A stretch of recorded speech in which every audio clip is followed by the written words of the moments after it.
Shabbat Shuvah, sur les halachot de Yom Kippour. On va parler des choses qui sont interdites le jour de Yom Kippour. Il y a 6 choses qui sont interdites le jour de Yom Kippour. Première chose, la melacha, le travail, comme Shabbat. Le fait, deuxième chose, manger et boire. Troisième chose, se laver avec de l'eau. Quatrième chose, s'enduire. Cinquième chose, ne porter des chaussures en cuir. Sixième chose, les relations intimes. Et dans tout ça, il n'y a aucune différence entre le soir de Yom Kippour et la journée. Et aussi c'est compris dans ce temps-là, dans ces interdictions, même le temps qu'on rajoute, parce que vous savez qu'il y a une mise de rajouter quelques minutes avant la rentrée de Kippour et après la sortie de Kippour. Et donc, toutes ces interdictions qu'on voit, ça concerne aussi cette période qu'on rajoute, et pas seulement la journée même de Yom Kippour. Alors, on va les prendre un à un. Donc, l'interdiction de travailler, Yom Kippour, c'est comme Shabbat par rapport à toutes les choses. C'est pourquoi tout travail qui est interdit de faire Shabbat, que ce soit de la Torah ou bien par ordre rabbinique, on n'a pas le droit de faire le jour de Yom Kippour. Aussi pareil, toute chose qui est mouxée, qu'on n'a pas le droit de déplacer le jour de Shabbat, eh bien, il est mouxé, il est aussi interdit de déplacer le jour de Yom Kippour, et ainsi, toute parole qu'on n'a pas le droit de dire Shabbat, tous les projets qu'on n'a pas le droit de faire, on n'a pas le droit de dire aussi le jour de Yom Kippour. Deuxième chose, manger et boire. Il est interdit de manger et de boire le jour de Yom Kippour, même si c'est une petite quantité. Et même quelqu'un qui s'est trompé et qui a fait la bénédiction sur un aliment, il n'a pas le droit, c'est ça la différence avec les autres jeûnes, le jour de Yom Kippour, il n'a pas le droit de goûter même une miette de pain ou une miette d'un aliment. Mais il doit dire, Baruch Shem Kivod, s'il a fait une bracha, pas comme les autres jeûnes qui peut goûter, parce que tous les autres jeûnes, ils sont par ordre rabbinique. Là, c'est le seul jeûne qu'on a qui est la Torah. Même Tisha B'Av, si quelqu'un a fait une bracha sur la nourriture, il doit goûter un tout petit peu. Mais par contre, le jour de Yom Kippour, il n'a pas le droit de manger, même s'il s'aperçoit avant de goûter qu'il vient de réciter la bénédiction. Mais il doit dire Baruch Shem Kevod Malchuto Le'olam Va'od. C'est la formule qu'on dit quand quelqu'un il a fait une bracha, une bénédiction pour rien. Et bon, on va expliquer plus tard tous les dîmes, toutes les lois d'une femme qui a accouché, une femme qui a avorté et tous les malades. Alors, on n'a pas le droit de se rincer la bouche le matin quand on se lève de son sommeil.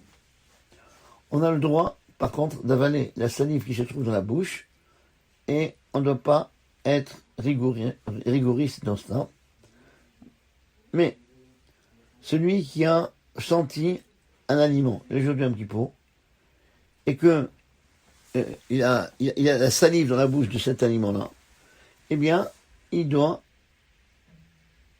faire attention d'enlever la salive de sa bouche, parce que c'est marqué dans les Sfarim qu'il y a une sakana, il y a un danger quand quelqu'un il a envie de manger quelque chose, et là la salive, comme ça, avec la pensée de l'aliment, c'est une sakana, c'est un danger d'avaler. D'ailleurs, c'est pour ça que avant les dames, quand il y avait une femme enceinte qui avait une envie, on a parlé d'un produit qui n'existe pas, on avait l'habitude de lui dire crash, parce que c'est une sakana, c'est un danger de manger, d'avaler cette salive. Alors, il est permis, le jour du Yom Kippour, de toucher les aliments et les boissons pour donner à manger aux enfants. Et même si cet enfant-là n'est pas si petit que cela, qui peut le prendre lui-même, eh bien, on a le droit quand même de lui donner l'aliment, parce que si déjà le mouktsé, donc c'est comme Shabbat, on a dit, si déjà, pour le Shabbat, rappelez-vous, tout ce qui est consommable par un animal qu'on trouve dans la ville, fréquent dans la ville, on a le droit de le dépasser, à plus forte raison des aliments qui sont consommables par des enfants. Alors, on n'a pas le droit de préparer le jour du Yom Kippour la nourriture qu'on va manger le soir de Yom Kippour, après le jeûne. Non, ça que c'est marqué, d'ailleurs, dans le Shulchan Aruch. C'est permis, par contre, et c'est une mitzvah, de sentir des bonnes odeurs, des bons parfums, le jour du Yom Kippour. Pourquoi? Pour terminer, puisque chacun, il doit réciter 100 brachot, 100 bénédictions par jour. Et contrairement à ce que pensent les gens, le jour du Yom Kippour, on prie toute la journée, mais il y a moins, c'est surprenant, il y a moins de brachot, on a moins de bénédictions qu'on fait durant tous les jours, parce qu'on n'a pas, on mange pas, on fait pas Birkat Hamazon. Voilà, il y a beaucoup des brachot de la Hamida. On n'a pas 18 brachot, on a 7 bénédictions dans la Hamida. Donc déjà, il nous manque 11 brachot, 11 bénédictions par Hamida, bien qu'on a la Neila, il manque beaucoup. Et donc c'est pourquoi, comment on va compléter ces brachot pour faire 100 brachot, parce que chaque jour on doit rester sans bénédiction, eh bien, par le fait de sentir des bonnes odeurs. Alors, concernant la rechitza, le lavage, on n'a pas le droit de se laver le jour du Yom Kippour avec de l'eau, même une petite partie de son corps, que ce soit avec de l'eau froide ou de l'eau chaude, et même mettre sa main sous le robinet pour se rafraîchir, par exemple, pour comme ça, parce qu'on s'ennuie. S'il n'y a pas de besoin, de se laver, c'est interdit, on n'a pas le droit de le faire. Alors, le lavage interdit le jour du Yom Kippour, c'est seulement quand on se lave pour le plaisir. Mais une rechitza, un lavage qui n'est pas pour le plaisir, est permise. C'est pourquoi, si quelqu'un il a sa main qui s'est salie, soit qu'il y a du sable dans sa main, ou bien par exemple c'est une femme qui a donné à manger, à préparer le repas pour les enfants, elle a les mains sales, ou bien quel que soit l'endroit de son corps, quelqu'un est tombé, par exemple, c'est sali la main, à partir du moment où le but, c'est pas un plaisir, mais c'est pour enlever une saleté, eh bien, on a le droit de laver la partie qui est sale, mais simplement, il faut faire attention de ne pas dépasser la partie sale et laver plus de parties dans la main, ou bien dans les autres parties de son corps. Alors, et ainsi, quand quelqu'un il se lève le matin, il a le droit de se laver les mains et de faire la bracha de Netilat Yadayim. Pourquoi? Parce que ce lavage, on l'a dit tout à l'heure, comme quoi que le lavage qu'on n'a pas le droit de faire le jour Yom Kippour, c'est seulement un lavage pour kiffer, pour jouir. Mais notre but le matin, c'est pour enlever la toum'a, l'impureté qui se trouve dans le doigt, et pour pouvoir prier, et de toucher par exemple ses yeux, tous les orifices de son corps. Et c'est pourquoi donc cette rechitza, ce lavage est permis. De toute façon, il ne doit pas laver toutes les mains comme il a l'habitude durant la semaine, mais il doit se laver que les doigts et pas plus, sans la paume de la main. Et ainsi, quand quelqu'un il sort des toilettes, eh bien il doit se laver les mains que jusqu'à la fin des doigts et non pas la paume de la main. Donc, on a dit tout à l'heure comme quoi, quand quelqu'un se lève de son sommeil, il n'a pas le droit de se laver le visage. De toute façon, si sur ses yeux il y a une petite saleté, il a le droit de la nettoyer, puisque c'est pas, encore une fois, un lavage de tarnouk, de plaisir, mais pour enlever une saleté, il a le droit d'enlever, donc la saleté, mettre de l'eau là-bas pour enlever la saleté qui se trouve dans cet endroit, parce que c'est pas une rechitza, c'est pas un lavage de kiff. Celui qui se touche les parties cachées de son corps. Ou bien, par exemple, quelqu'un qui touche les chaussures. Toutes les parties qui rendent des mains tamées, impures. Alors, il doit se laver la main que l'endroit qu'il a touché. Si, par exemple, c'est pas comme la semaine, que durant un jour normal de l'année, si quelqu'un il a touché les chaussures, il se lave les deux mains. Là, s'il a touché la chaussure avec la main droite, il se lavera que la main droite. Les Kohanim, qui montent pour faire Birkat Kohanim, ils doivent se laver la main entièrement, pas comme le matin, ils doivent se laver jusqu'au poignet. Pourquoi? Parce que c'était ça, le lavage des Kohanim, qui était au Beth Amikdash, ils devaient se laver jusqu'au poignet. Donc c'est pourquoi la mitzvah, c'est de se laver les mains jusqu'au poignet. Mais les Lévi'im, qu'on a l'habitude que le Lévi, c'est lui qui lave les mains du Kohen,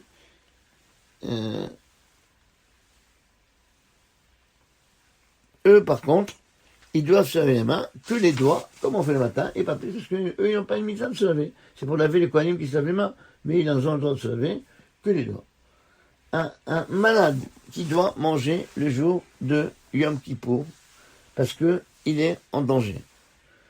Il fait une netila, lui il doit se laver les mains, s'il doit manger du pain ou des choses qui sont mouillées, il doit se laver les mains, comme d'habitude, jusqu'au poignet.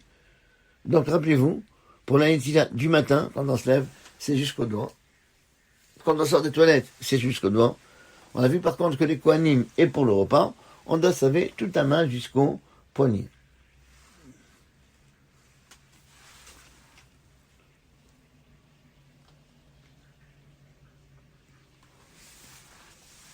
Bon. Une calan.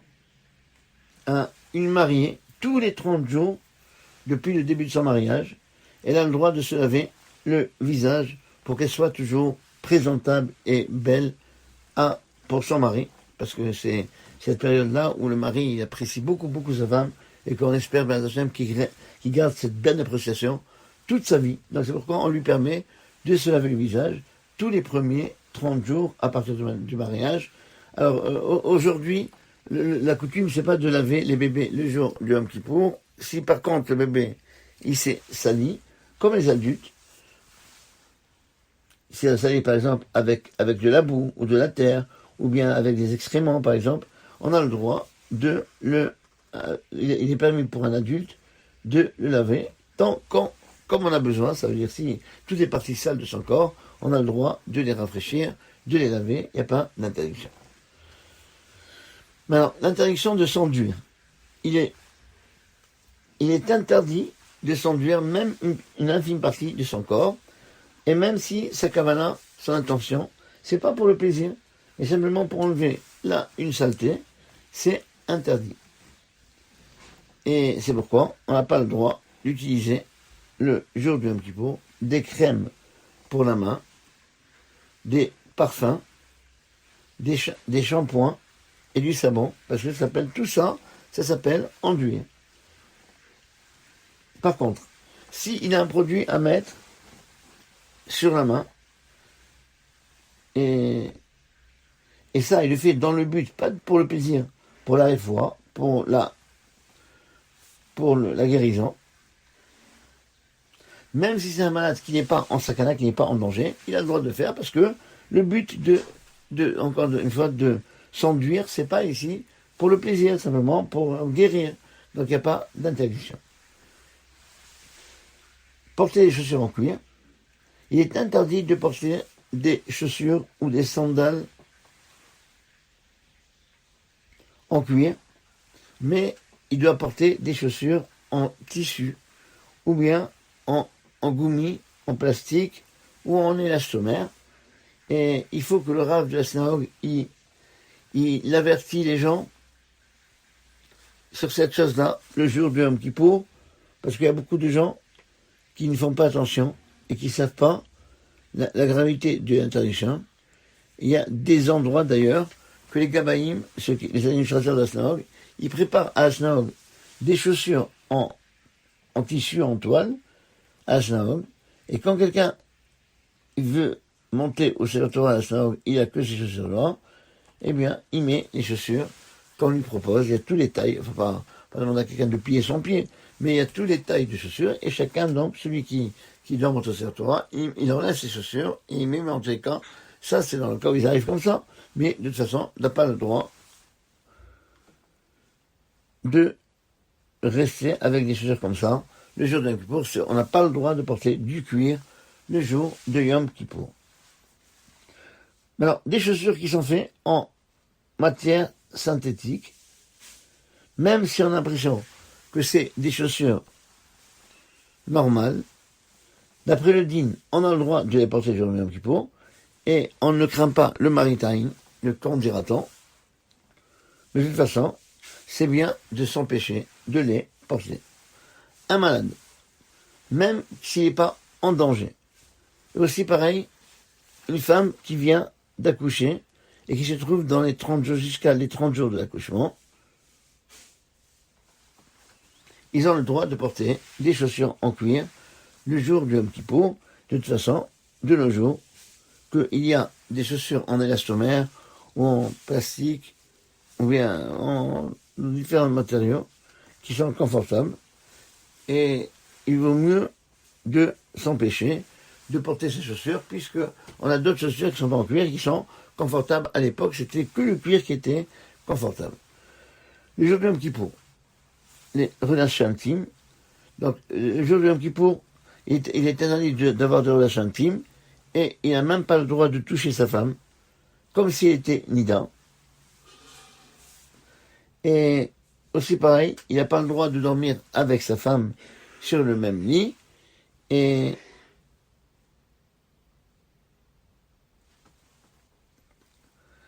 alors, il faut se comporter avec toutes les interdictions de proximité avec sa femme qui sont expliquées dans le Shulchan Aruch, dans Yoredea, voilà, dans le chapitre 195, on voit toutes les interdictions par rapport à sa femme.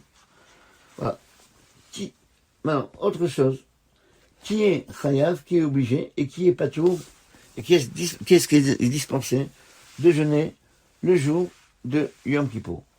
Tout homme, toute femme, à partir de l'âge des mitzvot, à partir de 12 ans pour une femme et 13 ans pour un homme, ils sont chayav, ils sont obligés de tenir compte et de faire toutes les mortifications de Yom Kippourim, mais des enfants, une femme qui vient d'accoucher, une femme qui est enceinte, et les enfants, eh ben, ils ont un autre statut, comme on va expliquer. Un enfant qui n'a pas encore l'âge de 9 ans, révolu, il n'est pas du tout concerné par tous les Hanouim, par toutes les mortifications de Yom Kippour. Et même si cet enfant, il veut jeûner, eh ben, on doit l'empêcher, on doit lui donner à manger, et c'est une obligation que chacun y fasse attention aux mineurs de moins de 9 ans, de ne pas jeûner dans aucun cas. Comme ça, les gens ils sont fiers de dire que les enfants ils ont jeûné, mais combien de fois, j'ai marqué dans la Kha, et Raoul Joseph il a répété plusieurs fois, les parents, ils faisaient même une pause des fois, simplement pas pour se reposer, simplement pour que les parents ils ont le temps d'aller à la maison pour donner à manger aux enfants. Et il disait toujours, dites à vos enfants de manger. On n'a pas le droit du tout de jeûner. Mais de toute façon, parce qu'on a dit toutes les mortifications, ils ne sont pas concernés, mais par contre, par rapport aux chaussures en cuir, il vaut mieux les habituer, puisqu'on a aujourd'hui des chaussures de bonne qualité qui ne sont pas en cuir, c'est bien d'être plus rigoriste, mais et faire attention de ne pas porter des chaussures en cuir pour les enfants.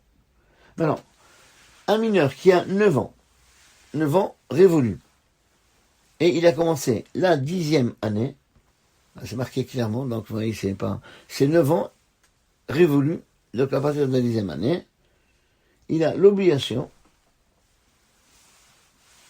et on l'oblige de jeûner, mais jeûner un jeûne partiel. Ça veut dire que si par exemple cet enfant, il avait l'habitude de manger le matin à 8 heures, on donne à manger à 9 heures, ou 9h30, ou 10 heures, suivant sa force. Et la nuit, il n'aura pas le droit de manger et de boire, parce que il a mangé comme il faut, avant, dans le dernier repas qu'on prend, avant le Yom Kippour, à moins que c'est un enfant qui ressent le besoin de manger, même la nuit. Un enfant qui a 11 ans, révolu, si les parents, ils savent que, d'une façon claire et nette, qu'ils sont en bonne santé, et qu'ils peuvent jeûner tout le Ta'anit, tous les jeûnes, ils doivent jeûner.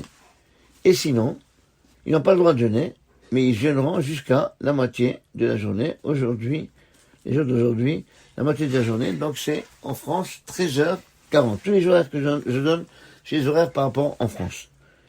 Et il faut faire très attention et leur demander sans cesse de leurs nouvelles pour ne pas arriver à être en sakana, en danger.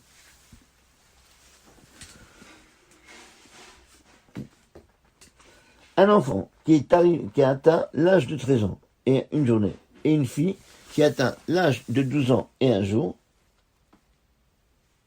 ils ont l'obligation de jeûner de la Torah tout le jeûne.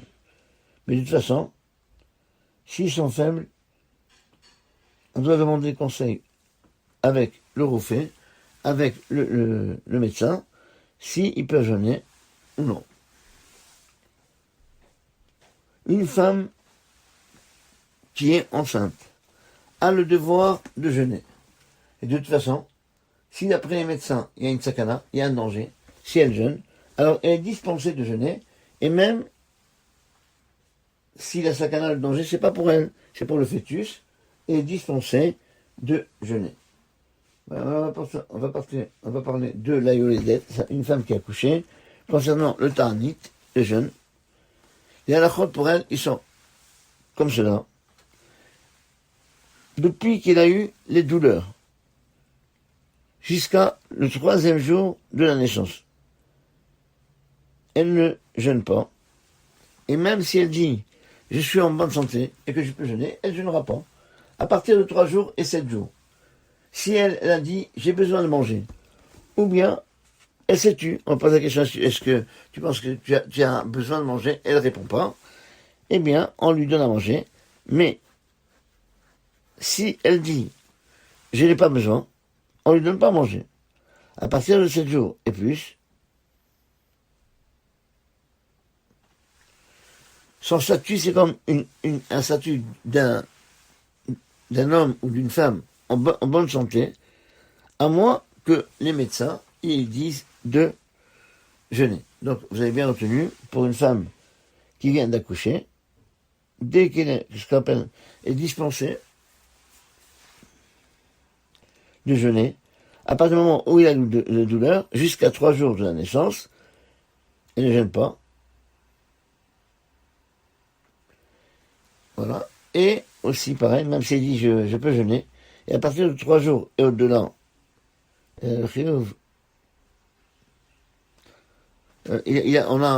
ont le chiyuv de jeûner, mais après 3 jours, pendant 3 jours et 7 jours, donc, révolu, si elle dit qu'elle a besoin, on lui donne à manger, mais si elle dit que j'ai pas besoin, on n'a pas le droit de donner à manger.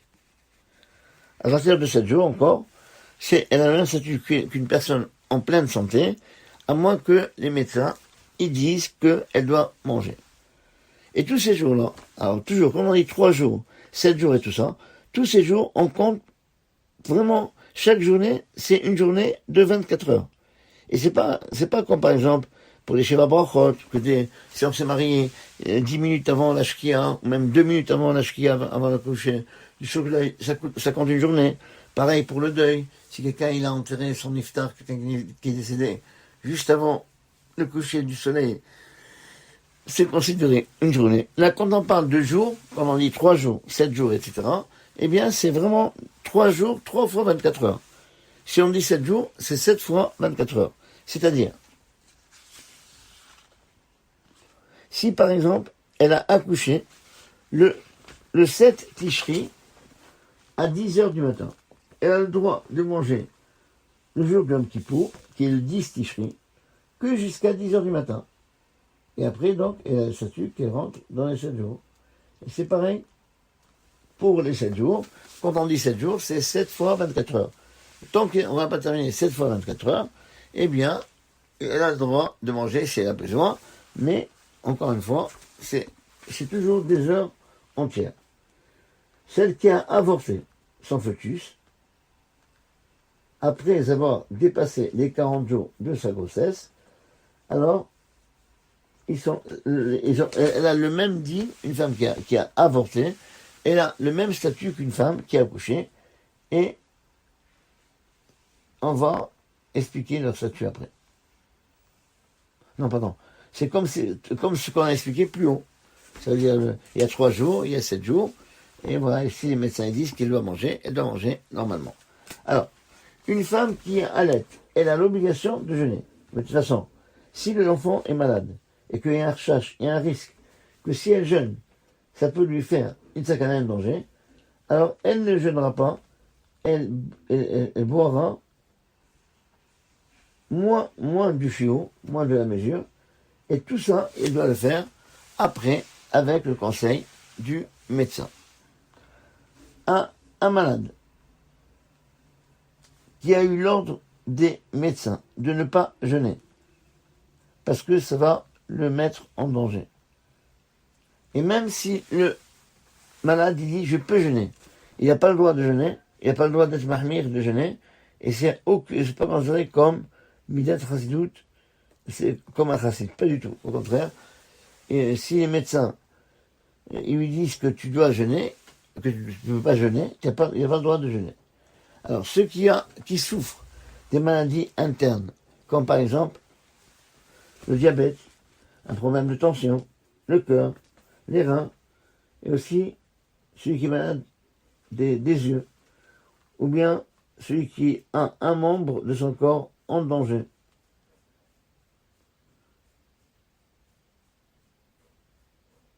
Et tous les autres malades, que Dieu nous en préserve,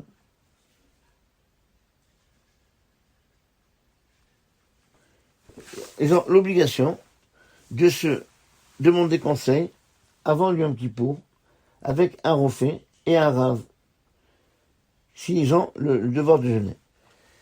Et, ou bien, est-ce qu'ils ont le devoir, est-ce qu'ils doivent boire de l'eau, ou bien boire de l'eau et manger. Tout ça, c'est des questions qu'on doit poser au médecin avant Yom Kippour, et après, donc on a vu que la décision, c'est pas le médecin, on demande l'avis du médecin, qu'est-ce qu'il pense, et après il faut demander un rave, c'est le rave qui donne le psak din, la lacha. Alors, un malade qui n'est pas en danger, qui doit prendre des médicaments. Si les médicaments n'ont pas un bon goût, il est permis de les avaler, même sans eau. Mais si quelqu'un, il va arriver, s'il boit de comprimés comme ça, sans eau, il ne supporte pas, et qu'il peut arriver en sakana, en danger, s'il ne prend pas ses cachets, ses comprimés, il a le droit de prendre ses comprimés avec de l'eau, s'il ne peut pas les avaler sans eau. Maintenant, les statuts d'un malade et une femme qui a accouché, qui doivent manger. Un malade qui est en danger et qui doit manger le jour de Yom Kippour. S'il y a un rofé, c'est-à-dire un médecin qui est compétent, et même s'il est goy, qui dit que si on ne lui donne pas à manger, alors il peut être en sakana, en danger, ou bien, même s'il y a un doute de danger, on lui donne à manger, bien que le malade, il dit j'ai pas besoin, on lui donne quand même à manger. Et si le médecin, il dit moi je connais pas cette maladie, alors il a le même statut que tous les hommes. Si le médecin, c'est un homme pas religieux, et qui est Mechal Shabbat, qui profane Shabbat, et que simplement il a envie que les gens ne soient pas religieux, ça peut exister, alors on ne peut pas courir et s'appuyer sur lui sans demander conseil à un rofé, à un malade, un médecin qui est d'avis religieux, ou bien un bon médecin que, même s'il n'est pas religieux, il dit la vérité, il ne veut pas tromper les autres. Alors, tout ça, ça dépend de la décision du Rav pour savoir, quand il parle avec ce médecin-là, il voit si on peut s'appuyer sur lui ou non.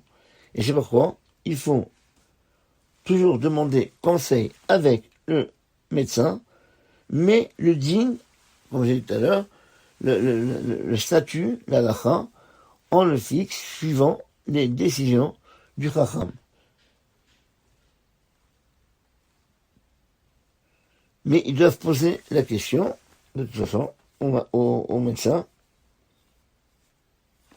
quel danger qu'il va avoir s'il jeûne. Et aussi pareil, il va me poser la question, est-ce qu'il est pas tour, est-ce qu'il est dispensé de jeûner?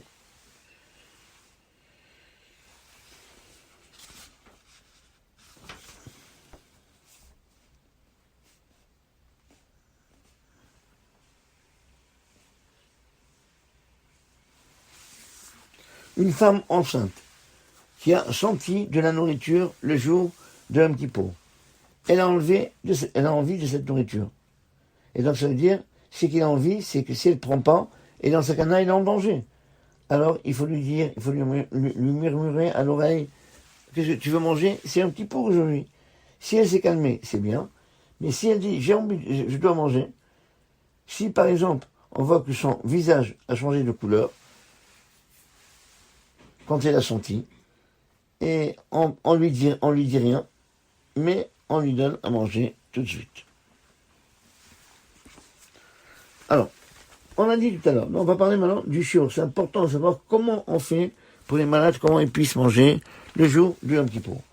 Bien qu'on a dit que celui qui mange Yom Kippour, même un tout petit peu, il est envers, il transgresse l'interdiction de la Torah. De toute façon, il n'est pas sanctionné par Karet, qui est la punition la plus grande, à moins qu'il a mangé une quantité qui s'appelle Kotevet Agassa, ça veut dire c'est une grosse noix, c'est-à-dire un peu moins que 30 grammes,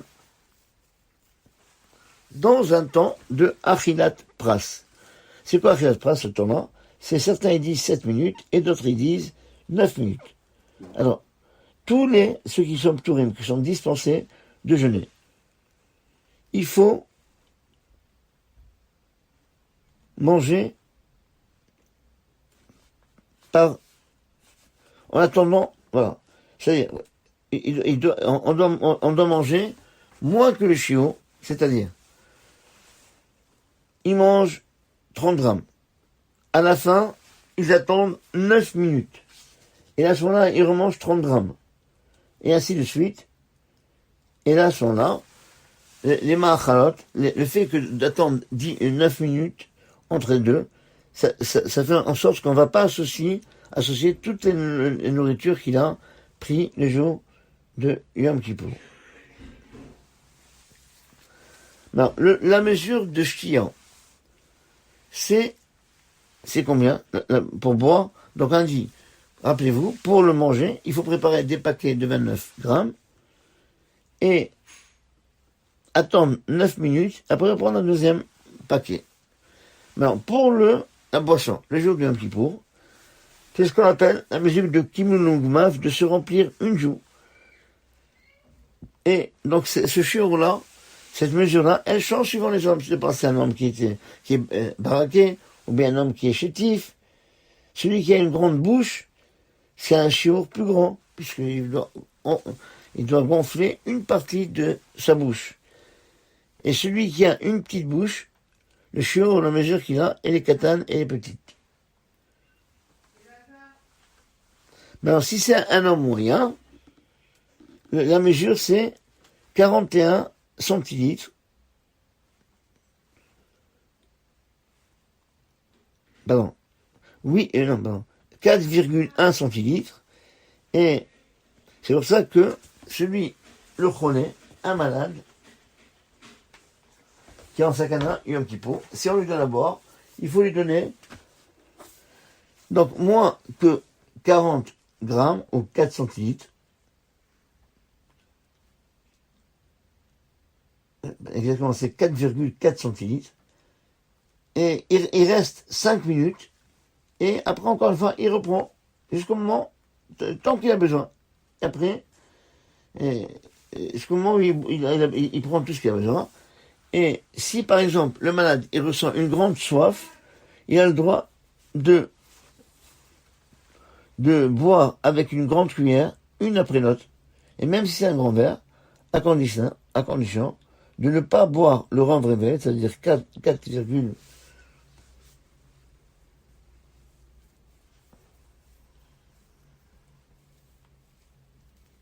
4,4 centilitres en un seul coup. Il faut qu'il espace. Donc je répète, pour la nourriture, c'est moins que 30 grammes, un tout petit moins de 30 grammes. Il faut préparer ce qu'il doit manger, que les médecins ils disent ce qu'il doit manger. Ils ont l'obligation de manger, mais simplement, il faut préparer c'est facile, il faut préparer des paquets de moins de 30 grammes, attendre 9 minutes et après manger le deuxième.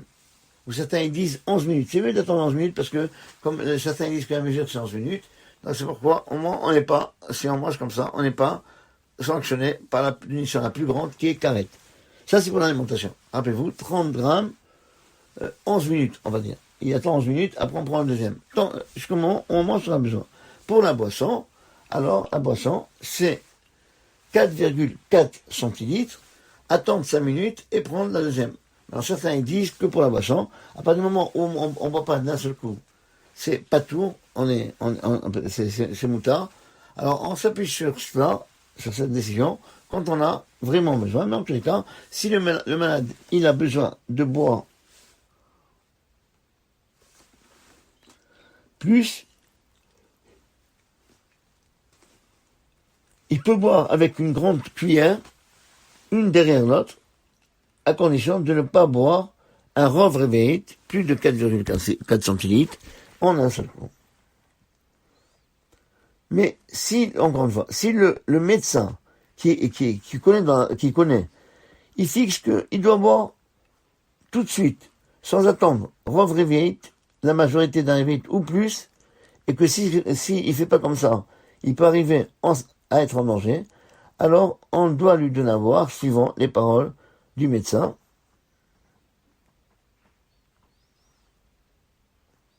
Alors, si le malade, il ressent que une fois qu'il a bu, une fois 4 centilitres, ou après qu'il a bu 2 fois 4 centilitres, il pense que maintenant il est plus en sakana, il est plus en danger. C'est bien, il a de la pêche, eh bien, il a le droit de boire. Et bon, non, pardon.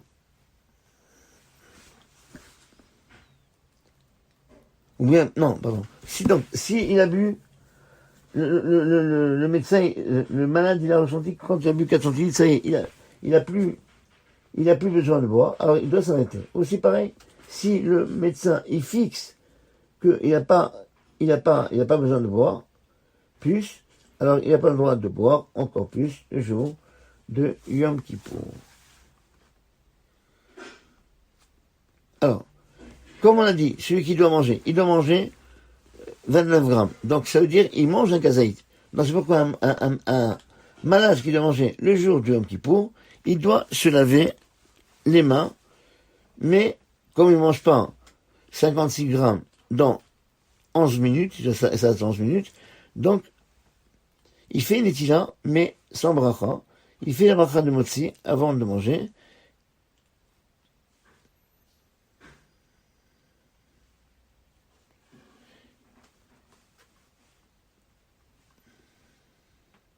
Et quand il a mangé le premier morceau, après il prend un deuxième morceau de 30 grammes, même s'il a attendu 11 minutes, eh bien il ne doit pas se relaver les mains. Et donc après, il doit faire Birkat Hamazon. Et dans ce Birkat Hamazon, une fois qu'il a mangé kazaït, et il fait le Ya'aleh Ve'avo dans Birkat Hamazon, et il dit la phrase suivante, Be'om HaKippourim Hazeh, comme on a, il faut voir votre livre de prière, on a le Ya'aleh Ve'avo en plein milieu d'Amida, il doit faire exactement pareil. Il doit dire Be'om HaKippourim Hazeh, Be'om Silechat Te'avon Hazeh. Voilà. Et s'il a oublié Ya'aleh Ve'avo, il ne le reprend pas.